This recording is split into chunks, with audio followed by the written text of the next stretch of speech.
इलाही अभी कल भाषण दे रहे थे विद्यार्थियों को परीक्षा पर चर्चा। वह आदमी भाषण दे रहा है जिसका खुद का डिग्री संदिग्ध है, बोलता है कि एक अकेला सब पर भारी।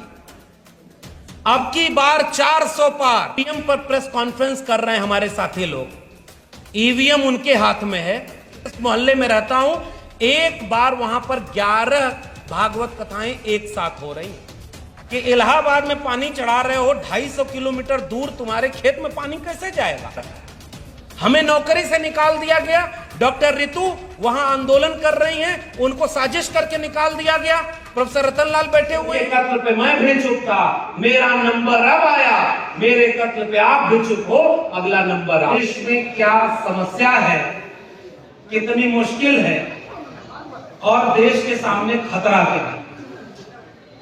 अगर इतने समय के बाद भी इस देश के बहुसंख्यक लोगों को अगर ये पता नहीं है कि उनके सामने खतरा क्या है, तो इसका मतलब वो खतरे से लड़ने के लिए अब तैयार नहीं हो पाएंगे।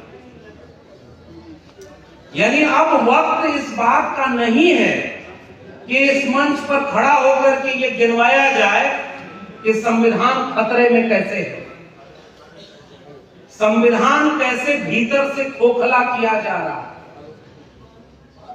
इसलिए अब वक्त आमने सामने की लड़ाई का है। और जो लोग भी इस आमने सामने की लड़ाई में, सीधी लड़ाई में रीढ़ के बिना खड़े हैं, ऐसे थोड़े और लोग भी पलटी मार के दूसरी तरफ चले जाएं, तब भी आश्चर्य न करिएगा, क्योंकि ये सही समय है। जिस को पलटी मार के उधर जाना है वो चला जाए। थोड़े से ईमानदार लोग अगर एक जगह बटेंगे तो वही संविधान को बचाने की लड़ाई लड़ेंगे। ये इम्तिहान की घड़ी हमारे लिए भी है और इस देश की जनता के लिए। क्या अब इस देश में हमें यह बताने की जरूरत है कि आज इस देश को स्कूल, कॉलेज, विश्वविद्यालय की जरूरत है, या इस देश में धार्मिक मसलों पर बहस करने की जरूरत है। धर्म के व्यक्ति राजनीति कर रहे हैं और जिन्हें राजनीति करनी चाहिए वो धार्मिक काम कर रहे हैं।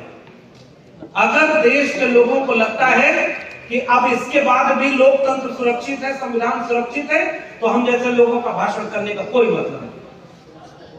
दिल्ली के इस सभागार में खड़े होकर हमने सैकड़ों बार एक ही बातें दोहराई। सैकड़ों कार्यक्रम ऐसे वी द पीपल, पैगाम या देश के संविधान बचाने वाले संगठनों ने किया है।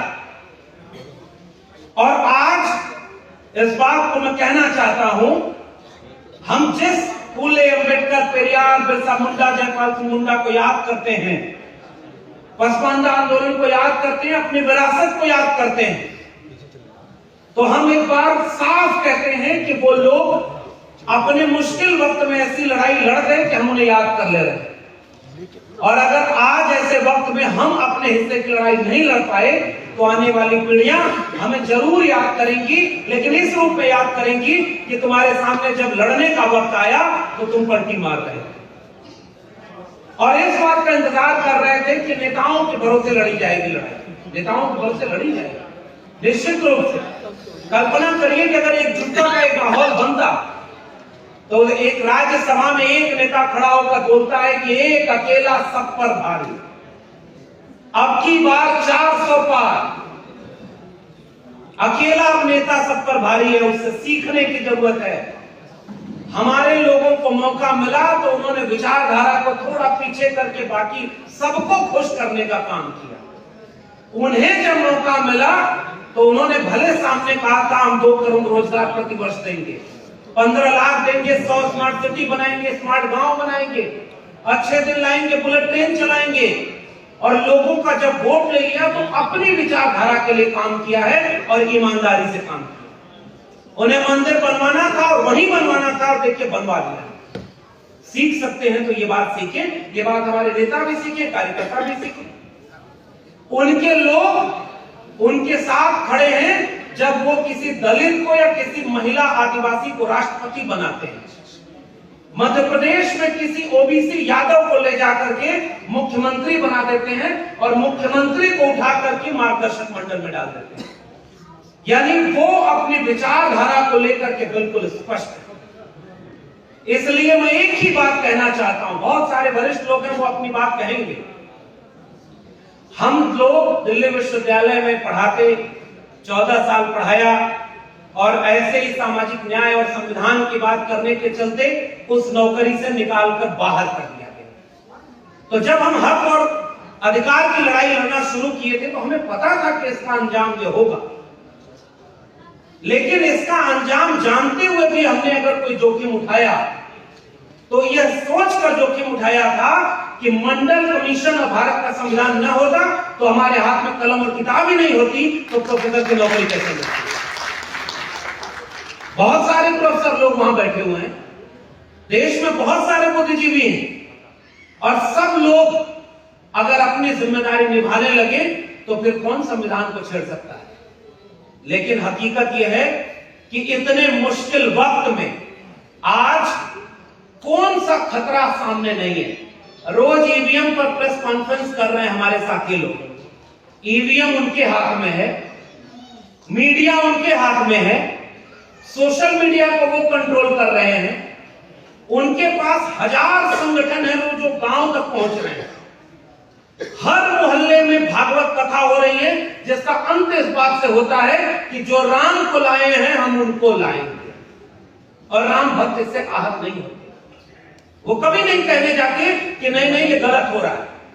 उनके धर्म के मानने वाले लोगों ने कहा कि ये राजनीति हो रही है, लेकिन फिर भी उनको कॉन्फिडेंस है कि चुनाव वही जीतेंगे। लेकिन एक बात बताइए, अगर एक अकेला सब पर भारी था, उन्हें इस बात का कॉन्फिडेंस था कि वो अकेले लड़कर जीत लेंगे, तो गठबंधन तोड़ने की जरूरत क्या थी।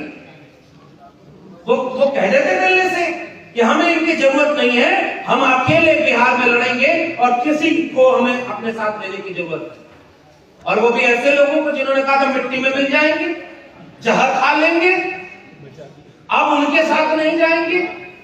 लेकिन सत्ता के पास इतनी चीजें होती हैं जिससे वो आपको डरा ले, झुका ले और अपने में मिला ले। लेकिन एक बात याद रखिएगा, बाबा साहब डॉक्टर अंबेडकर जब लड़ रहे थे तो उनके खिलाफ भी उनके थोड़े से लोगों को खड़ा कर दिया गया, लेकिन उन लोगों का नाम कोई नहीं जानता। बाबा साहब डॉक्टर अंबेडकर आज भी संविधान बचाने की लड़ाई में शामिल। ज्योतिबा फुले, सावित्रीबाई फुले के ऊपर पत्थर फेंकने वाले, कचरे फेंकने वालों का नाम कोई नहीं जानता, लेकिन उसे झेलते लड़ते वाले आज भी हमारे आंदोलनों के नायक बने हुए। तो इस बात को याद रखिएगा कि आज भी इस देश में बहुत सारे ऐसे नेता हैं जो ईडी और सीबीआई के सामने झुके नहीं, अपने चट्टान की तरह खड़े हैं कि हम कुछ भी हो जाएगा इनकी तरफ नहीं जाएंगे। ऐसे लोगों को न्यूनतम सहमति पर अधिकतम एकता बनाने का दौर। और मैं गुजारिश करके जा रहा हूं क्योंकि बाकी लोग भी अपनी बात कहेंगे। गुजारिश इस बात की, आज अगर हम यहां खड़े होकर के वही बातें दोहराएं, विश्वविद्यालय में आरक्षण खत्म किया जा रहा है, कैसे 13 पॉइंट रोस्टर आया, सबने मिलकर लड़ाई लड़ी, वापस हो गया। और अभी जब ही 22 जनवरी के बाद यूजीसी ने एक नोटिफिकेशन जारी किया कि डी रिजर्वेशन करेंगे, जितनी सीटें एससी एसटी ओबीसी के प्रोफेसर बनने की बचेंगी उनको अनरिजर्व बना देंगे ताकि उन पर सवर्ण प्रोफेसर नियुक्ति करें। और वो भी तब जब इस देश में 4% ओबीसी और अपने अनुपात से आधे से भी कम दलित और पिछड़े लोग प्रोफेसर बने। तो उनका एजेंडा क्लियर है। अब इस देश के लोगों का एजेंडा क्लियर होना चाहिए। अगर उन्हें मंदिर मस्जिद के नाम पर वोट देना है तो फिर इस देश में आप क्या लड़ाई लड़ेंगे और कैसे बचाएंगे। अगर स्कूल कॉलेज विश्वविद्यालय के नाम पर वोट देना होगा तब शायद हम थोड़ी बहुत लड़ाई लड़ करके कुछ बचाने की कोशिश करेंगे। और मैं जिस मोहल्ले में रहता हूं, एक बार वहां पर 11 भागवत कथाएं एक साथ हो रही और हर जगह धर्म का माहौल बनाया हुआ, और वहां पर उनके एजेंडे में वो काम पर लग गए हैं। और हमारे लोग अभी गांव-गांव तक नहीं पहुंच पाए हैं कि अच्छा बचाना है तो कैसे बचाना। हमारे लोग कहते हैं कि इस पार्टी ने ये गलत किया हमारे साथ, उस पार्टी ने हमारे बहुजन आंदोलन को नुकसान पहुंचाया, इस नेता ने ये नुकसान पहुंचाया, उसने ये नुकसान पहुंचाया, और सब मिल करके किसी एक पार्टी को फायदा पहुंचा रहे हैं। वरना 85% कहने वाले लोग आज कहां सरकार में। और अगर इसको हम नहीं समझ पाए तो आप किस चीज की लड़ाई और किसके दम पर लड़ेंगे, मैं यही सवाल करना चाहता हूं। पाखंड और अंधविश्वास में अब इस देश को पूरी तरह डुबोया जा चुका है। मैं इलाहाबाद में पढ़ता था तो इलाहाबाद में एक बार कुंभ मेला लगा था। वहां पर एक आदमी, वहां सारे लोग जल चढ़ा रहे थे, तो वहां कहा गया कि यहाँ जल चढ़ाएंगे तो पितरों को मिल जाएगा जो लाखों किलोमीटर दूर पर है। वहां एक आदमी गया और वहीं से पूरब दिशा में मुंह करके जल चढ़ाने लगा। तो दूसरा आदमी आके पूछा कि भैया ये जल किसको चढ़ा रहे हो? तो उसने कहा आजमगढ़ में हमारा खेत है और वहां गेहूं में पानी नहीं भर पाए थे, वहीं पानी चढ़ा रहे हैं। तो उस आदमी ने कहा कि इलाहाबाद में पानी चढ़ा रहे हो, 250 किलोमीटर दूर तुम्हारे खेत में पानी कैसे जाएगा? तो कहा हमने देखा यहाँ 2.5 करोड़ किलोमीटर दूर पितरों को पानी यहीं चढ़ाने से पहुंच जा रहा है, तो हमारे खेत में पानी क्यों नहीं जाएगा? बहुत बढ़िया।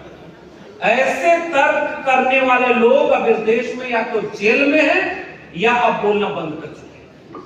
बहुत थोड़े से लोग हैं जो इस तरह की बातों को समझ और बोल पा रहे, क्योंकि अब हमारे गांव के लोगों को पता ही नहीं कि आरक्षण कैसे छीना गया। उनको पता ही नहीं कि इस देश में दलितों, पिछड़ों, आदिवासियों के साथ अन्याय क्या हुआ था। उन्हें चिंता ही नहीं कि उनके विश्वविद्यालयों में कितने प्रोफेसर बने बैठे हैं और प्रोफेसरों को कैसे निकाला जाए। हमें नौकरी से निकाल दिया गया। डॉक्टर रितु वहां आंदोलन कर रही हैं, उनको साजिश करके निकाल दिया गया। प्रोफेसर रतन लाल बैठे हुए हैं, आज तक इनका प्रमोशन नहीं हुआ। हमारे यहाँ जितने लड़ने वाले लोग हैं उनको नौकरी से निकाला जा रहा है और हम बचा नहीं पाए। तो सवाल 2-4 लोगों की नौकरी बचाने का नहीं है।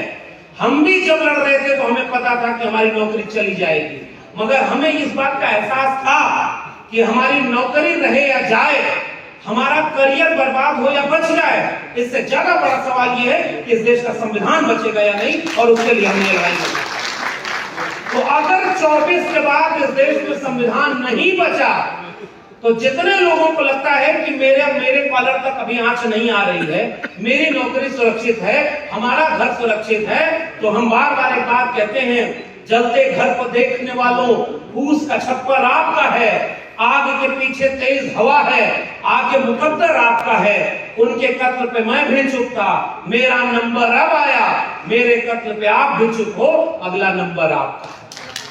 और अगर अब बिल्कुल समय नहीं बचा, मैं केवल एक आह्वान करके आपसे विदा लेना चाहूंगा। एक ही सूत्र है। लोग यह भी समझा रहे हैं कि ईवीएम हैक हो रही है, कोई जन आंदोलन खड़ा हो पाया क्या? लोग यह भी समझा रहे हैं कि विश्वविद्यालयों को पूरी तरह प्राइवेट हाथों में बेच दिया। लोग स्कूल, कॉलेज, विश्वविद्यालय बचाने आ रहे हैं क्या? जिले इलाही अभी कल भाषण दे रहे थे विद्यार्थियों को परीक्षा पर चर्चा। वह आदमी भाषण दे रहा है जिसका खुद का डिग्री संदिग्ध है। अभी तक क्लियर नहीं है कि कितना पढ़े हैं, चौथी पास हैं या बीए एमए किए हैं, इंटायर पॉलिटिकल साइंस किए हैं, और उन पर कोई टिप्पणी नहीं करना चाहता।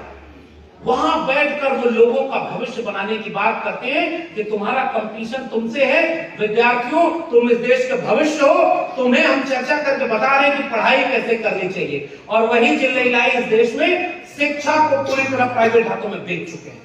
वो विद्यार्थियों को नहीं बताएंगे, हमें बताना होगा ना, वो तो सरकार में है।